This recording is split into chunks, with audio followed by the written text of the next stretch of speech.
નમસ્કાર સાથીઓ, આજનો વિડીયો ખૂબ જ મહત્વપૂર્ણ રહેવાનો છે. એ વ્યક્તિ માટે જે જીવનની અંદર કંઈક મોટું કરવા માગે છે, એ વ્યક્તિ માટે જે ડાયરેક્ટ સેલિંગ સિસ્ટમની અંદર પોતાનું નામ બનાવવા માંગે છે. 80-90% લોકો આ સિસ્ટમની અંદર નિષ્ફળ થતા હોય છે. કંઈક ને કંઈક ફક્ત પ્રોડક્ટ યુઝ કરે છે અથવા તો ખાલી જોઈનિંગ કરે છે, કાં તો પછી 1 વર્ષની અંદર પોતાનું કામ છોડી દે છે.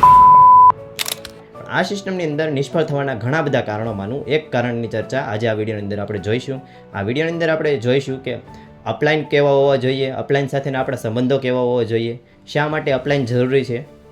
જો તમે તમારી અપલાઇનને માનતા હોય તો આ વિડીયો તમારી અપલાઇનને ખાસ શેર કરજો. સાથે ચેનલની અંદર નવા હોય તો સબસ્ક્રાઇબ કરજો અને વિડીયોને લાઇક કરજો. તમારા માટે કેટલી વાર ફોન કર્યા છે, કોલ કર્યા છે અને કીધું છે તમે મીટિંગમાં આવો, અને તમે કેટલી વાર એમને બહાના દેખાડ્યા છે. તમે કીધું છે લગ્ન છે, તમે કીધું છે આ છે તે છે. યાદ કરો એ અપલાઇનને, જેને ભૂલી જ નહીં તોય તમને એ ફોન કર્યા કરે. અને આજ તમે જે આજ આરસીએફમાં છો એનું કારણ કોણ છે? હેલો, કોણ છે? યાદ કરો. શાયદ તમારા જીવનમાં એ વ્યક્તિ ન આવ્યું હોત તો શું લાગે તમને? તમે સીધા ડાયરેક્ટ સેલિંગમાં આવી શકત? હવે આંખો ખોલો. જે દિવસે તમને અપલાઇન કરવા લાગે ને ત્યારે આ યાદ કરવાનું, આંખો વિચારવાની, બેસી જવાનું નિરાતે. જ્યારે પણ સંબંધ બગાડે, ડાયરેક્ટ સેલિંગમાં તમારે નિષ્ફળતા હોય તેથી તમારે અપલાઇનને વાંધો પાડવાનો. કેથી વાંધો પડવાનો? જે દિવસે તમારો અપલાઇનને વાંધો પડી ગયો, નાળિયેર ફોડી નાખવાનું. હવે આપણે સફળ થવાના છીએ નહીં. જિંદગીમાં તમે ગમે એ બદલાવી શકશો, બે વસ્તુ કાલે નહીં બદલાવી શકો. શાયદ તો પત્ની બદલાવી શકશો, પણ માતા પિતા નહીં બદલાવી શકો. મંજૂરી નહીં આપતો. ના તમે માતા પિતા બદલાવી શકો, ના તમે અપલાયન બદલાવી શકો. એટલે જ કહું છું, એની થાય તો પૂજા કરવાની, નો થાય તો વાંધો કરાવી પાડવાનો.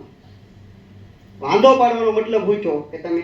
અને હા, એક વસ્તુ છે, અપલાયનની ઉંમર કરે હોશિયાર નહીં થવાનું. જેટલા લોકો છે ને, હું જો આરસીએફમાં સફળ છું ને તેને એવું કારણ છે, બરોબર? મને ખબર છે મારી અપલાઇન છે ને હાથ ભણી લેતી તો હું કહેતો, હા સાહેબ તમે યુ આર રાઈટ. અપલાઇન એમ કહે ને કે રાઈટ છે, બરોબર? આમ હમો દી દેખાતો ને આપણે કહું હા રાઈટ છે. જે દિવસે તમે એમ કીધું ને એ આ દી દેખાય છે એટલે તમારા દી ફરી જાય. Getting my point? Hello? હું ખબર અપલાઇન તમે ટેસ્ટ કરતી હોય અને પૂછતી હોય કે આ કેટલો મારામાં ઇન્વોલ્વમેન્ટ છે. આ બિઝનેસ અંદર કોઈ સફળ થયા કે સક્સેસ કી હોય તો અપલાઇન પાસે એ જેવા છે તેવા. એની હારે તમે જો ઝઘડો કરવાનો ને એની હારે તમે બકરા વતોડા કરવાનું શરૂ કર્યું એટલે ક્યાં આ ડાયરેક્ટ સેલિંગની અંદર સૌથી નિષ્ફળ જવાનું મોટું રીઝન હોય ને આ જ છે. લોકો સફળ કેમ નથી થતા? 2-5 વર્ષ, 4-5, 5-6 વર્ષ, એટલે કે મારી અપલાઇન તો મને આમ કહી દીધું, ઘરે બેસી ગયો. અરે ઘરે બેસી ગયો કર્યું હું? નુકસાન કોનું? અપલાઇનનું કે મારું? તમે વિચારો, તમે શું કામ કરો છો ખબર છે? અપલાઇન આરે વાંધો પડ્યો એટલે શું કર્યું? અનપ્રોફેશનલ કામ, કવાડો કામ આવ્યો. કામ કરવાનું જ નહીં, કર્યું તો પછી છે ને અપલાઇન જિંદગીમાં એક લખી નાખો આ મારી અપલાઇન છે ભાઈ. હવે પછી ભગવાન આવે ને એમ કહે ને ભગવાન અરે ઓલો માણસ તો હાવ ખરાબ છે. પછી હું કેવું ખબર? ભગવાન તમે મોડા છો, મેં એને અપલાઇન તરીકે સ્વીકારી છે. આજ પછી તો બોલ્યા ને તો ખબર તમારી બદલી નાખી ભગવાન. તમે હું કઈ એક જ છો? આ દેશમાં કેટલાય ભગવાન છે.